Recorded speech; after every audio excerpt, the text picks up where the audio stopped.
Hi అండి, good morning.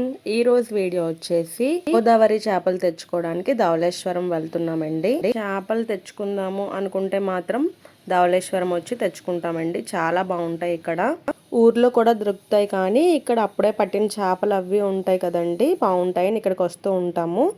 Start అవగానే మధ్యలో వర్షం పడింది. ఇంకా ధవళేశ్వరం వచ్చేసరికి కొంచెం తగ్గింది.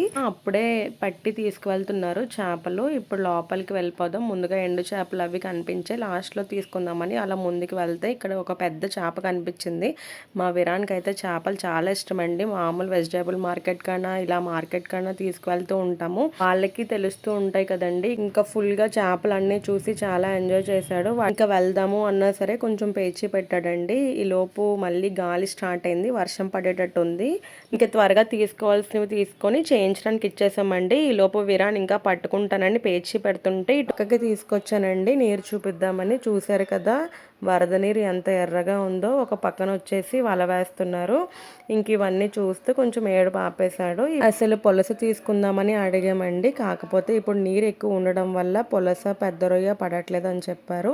ఇంకా మేము ఇచ్చిన చేపలు చేసేసారు, తీసుకొని ఇంటికి వచ్చేసాము. మేము తీసుకున్నవి వచ్చేసి గండుమేను చేప, రొయ్య పట్టు, అలానే నెత్తళ్ళు తీసుకున్నామండి, ఎండు నెత్తళ్ళు. ఈరోజు గండుమేను రెసిపీ షేర్ చేస్తాను. ముందుగా వాష్ చేసేసుకొని ఉప్పు కారం మసాలా పట్టించేసుకుంటాను నేను.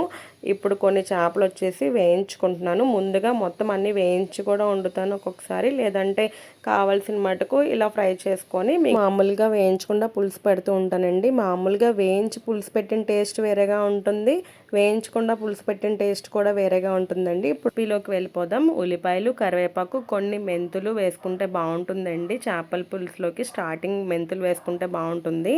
కొంచెం పసుపు, కొంచెం సాల్ట్, ఆనియన్స్ వేగుతాయండి సాల్ట్ వేసుకుంటే. ఈలోగానే చింతపండు పులుసు నానబెట్టుకుంటానండి. కొన్ని ఉల్లిపాయలు చిన్న ముక్కలు కట్ చేసుకుంటాను. ఒక ఆనియన్ మాత్రం ఇలా పేస్ట్ చేసుకొని వేసుకుంటానండి, గ్రేవీలో వచ్చి బాగుంటుంది.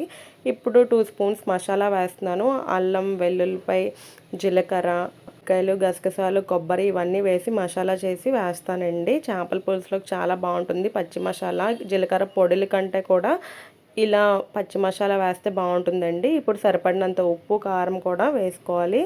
ఈ లోపు ఫ్రై కూడా చేసేసుకొని పక్కన పెట్టేసుకున్నాను. నానబెట్టుకున్న చింతపండు పులుసు కూడా యాడ్ చేసుకొని ఒకసారి కలిపేసి మూత పెట్టుకోండి. సాల్ట్ మాత్రం చూసి వేసుకోవాలండి, ముందు కూడా కలిపి పెట్టుకున్నాం కాబట్టి. ఇప్పుడు వచ్చేసి టొమాటో వేస్తానండి. ఇలా అయినా వేసుకోవచ్చు, స్టార్టింగ్లో కట్ చేసి వేసుకోవచ్చు, లేదంటే మిక్సీ పట్టి కూడా వేసుకోవచ్చు, చాలా బాగుంటుంది.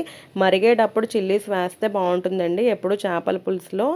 ఇలా మరుగుతుండగా చేప ముక్కలు వేసుకోవాలండి. ఇప్పుడు చేపల పులుసులో ఎక్కువ వాటర్ వేసేయకూడదు, లేదంటే ముక్కల్ని కూడా ఎక్కువ ఓవర్గా ఉడికించేస్తే మెత్తగా పీసెస్లా అయిపోతుందండి. ఎక్కువసేపు ఉంచకూడదు. ఇంకా లాస్ట్లో వేసిన తర్వాత ఒక 5 మినిట్స్ ఉంచి కొత్తిమీర వేసుకొని స్టవ్ ఆఫ్ చేసేసుకోండి. చాలా బాగుంటుంది. ఇలా చిక్కగా ఉంటేనే బాగుంటుందండి చేపల పులుసు.